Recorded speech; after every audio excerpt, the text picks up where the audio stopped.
Olá, primeiro ano AFD, primeiro BFD, disciplina OTP, Organização do Trabalho Pedagógico. Nós estamos avançando progressivamente nos conteúdos do trimestre. Falamos anteriormente das duas LDBs, a 4024 de 61 e a 5692 de 71, e estamos avançando dessas leis antigas que, de certa forma, já foram revogadas, mas estamos estudando-as para que possamos entender a evolução, a trajetória da educação no Brasil. Hoje eu falarei de mais uma lei que, apesar de ser recente, também parte dela já foi alterada, já sofreu algumas emendas. E a ideia é avançar nesses conteúdos da nossa matriz curricular, nosso planejamento, falar da Lei 12.796 de 2013, a lei que altera um pouco a questão da educação infantil. Em que sentido?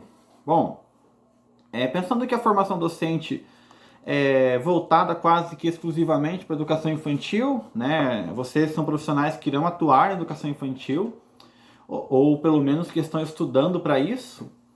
A Lei 12.796 é uma lei que, de certa forma, normatiza a educação infantil. Nós temos até então muitas iniciativas louváveis no país, nós temos instituições de ensino de renome, tanto no meio público como no meio privado, mas a partir do momento que nós temos a aprovação dessa lei, o que modifica de imediato? A modificação mais perceptível é a questão que a educação infantil, que não fazia parte da educação básica, passa a fazer parte dessa modalidade de ensino. E quando eu falo, professor, só mudou a nomenclatura, que diferença faz fazer ou não fazer parte da educação básica? A diferença é que a educação básica, ela parte de uma normatização muito grande, ou seja, você não pode lidar de qualquer forma.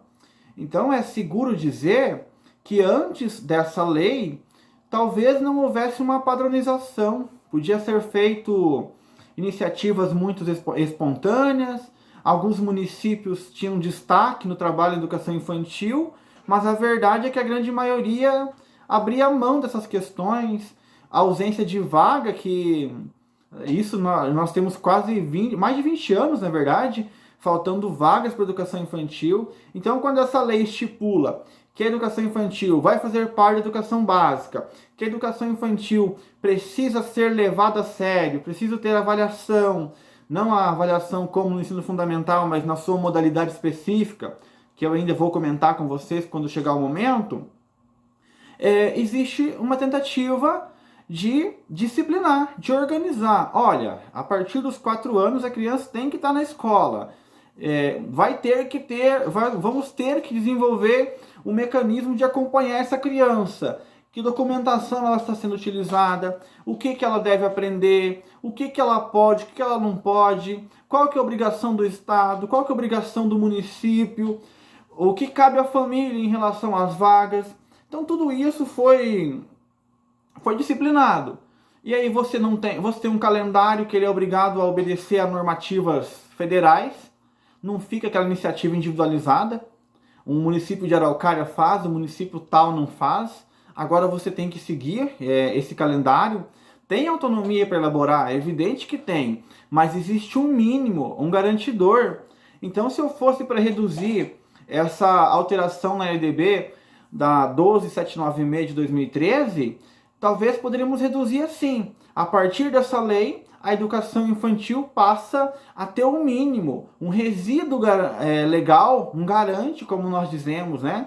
Todos os municípios terão que se atentar, ou tinham, né, na época, que se atentar para essas normas, que muito influenciaram e que, de certa maneira, profissionalizou um pouco mais a educação infantil.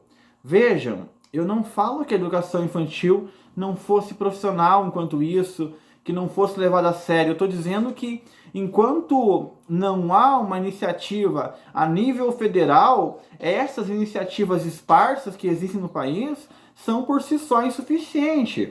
Apesar de nós termos mais de 3 séculos aí de doutrinas pedagógicas defendendo que a educação infantil, e não só pedagógicas, mas de outras ciências também, né? Defendendo que a educação infantil é uma etapa primordial para a formação do indivíduo. Então nós vamos ver na outra disciplina, por exemplo, a psicanálise, né, em fundamentos psicológicos, como que essa etapa é essencial. Então qual que é o sentido de abdicar dessa etapa, de permitir que a criança, obrigar a criança a ir para a escola a partir dos 7 anos apenas? É por isso que vem essa tentativa de disciplinar a educação infantil a partir dos 4 anos. E ali, os sistemas municipais, ainda hoje tem sistema que não garante todas as vagas, mas pelo menos o pai hoje, a mãe, o responsável, tem em mãos uma lei que garante que se seu filho não tem aquela vaga garantida, ele pode ir no Ministério Público, ele pode ir atrás de seus direitos, e com certeza foi um passo gigantesco. Bom, vou falar por enquanto só dessa lei, nesse vídeo de hoje. À medida que formos avançando, vou seguir o nosso planejamento, como tenho feito, vamos comentando mais. Eu reduzi para vocês os trechos que elas modificaram. Essas leis que eu comento agora, elas modificam a LDB vigente, tá? Então, modifica qual lei? A 9394 de 96. É isso que eu quero que vocês entendam. Às vezes tem uma lei que vai modificar 2, 3 artigos só. E assim nós vamos acompanhando até chegar na última alteração que nós tivemos, já contando no ano de 2020. Tá. Principais alterações, eu resumi aqui para vocês. Bom, já falei que a criança, a partir de 4 anos, tem que ser matriculada em educação infantil.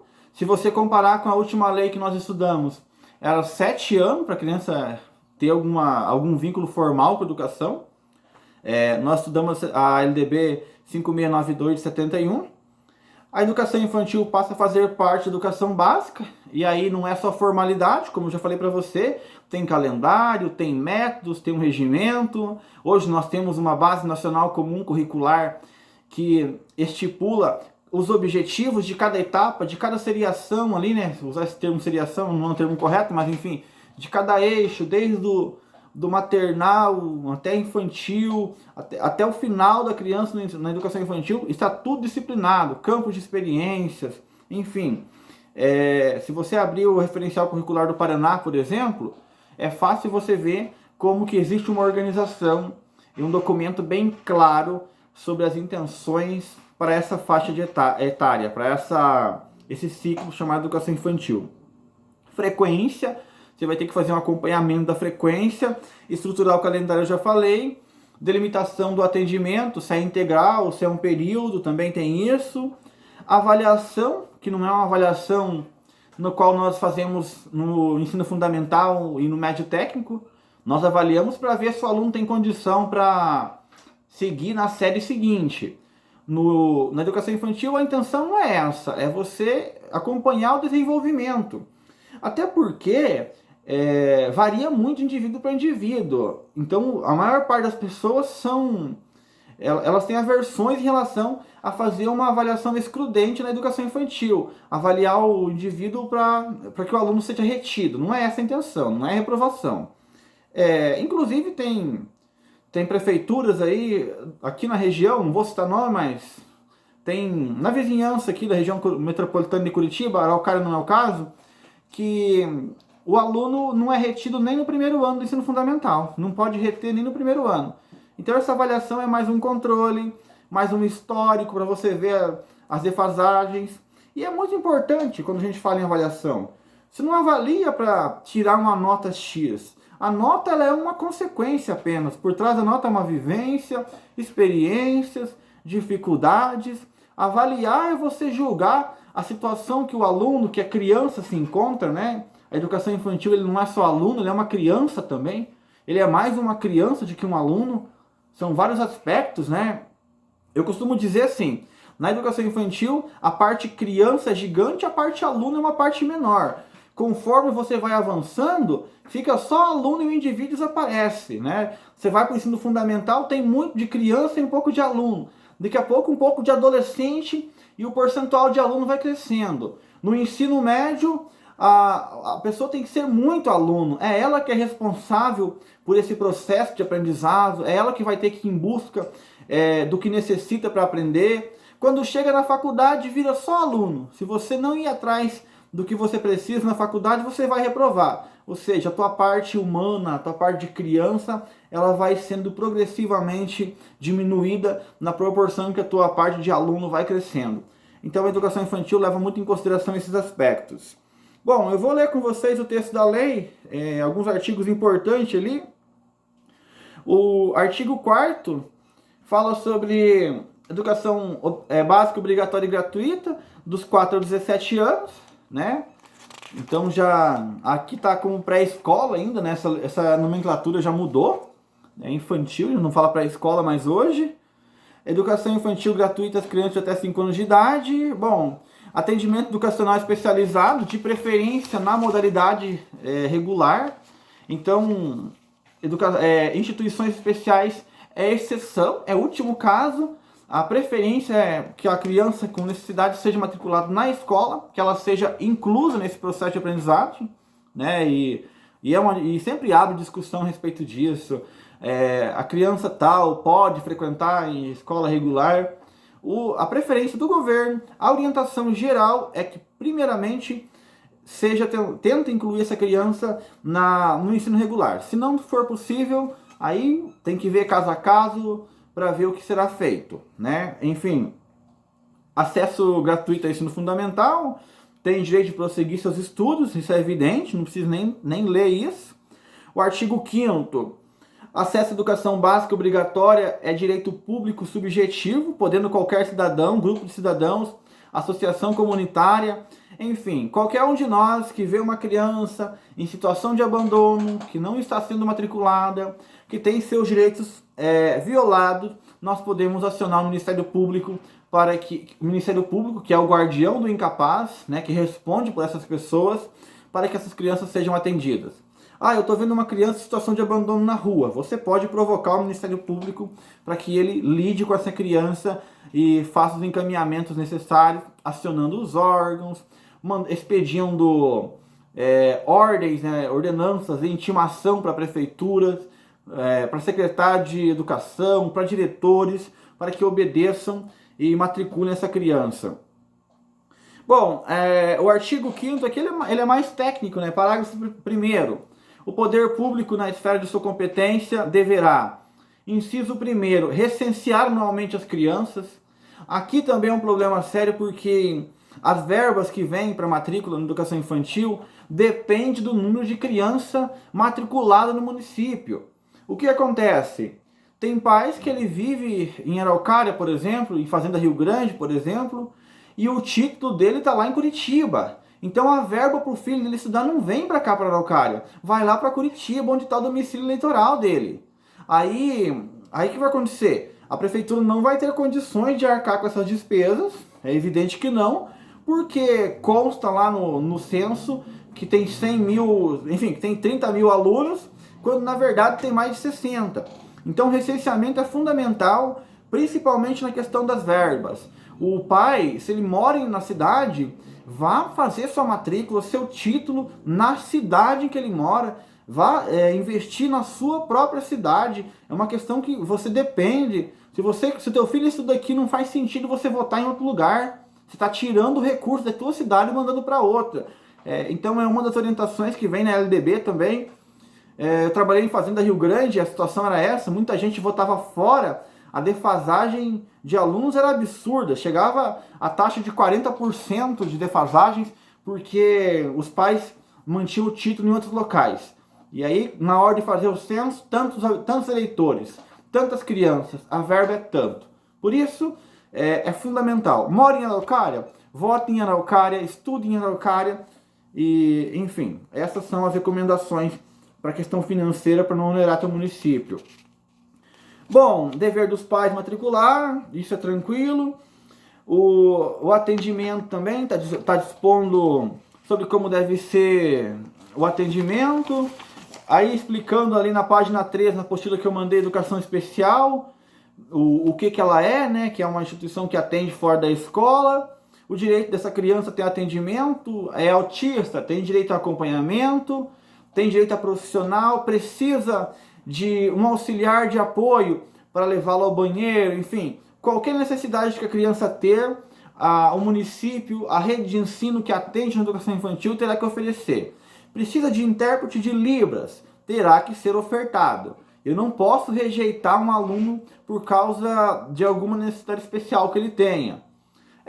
Um exemplo, vou dar um exemplo que quase não acontece. Não vou receber porque nós não temos acesso à área tal para cadeirante. Então você não pode fazer isso. Você vai ter que adaptar a tua instituição de ensino com rampas, com alto relevo, no caso, para o deficiente visual, né, para você poder tatear com caminhos.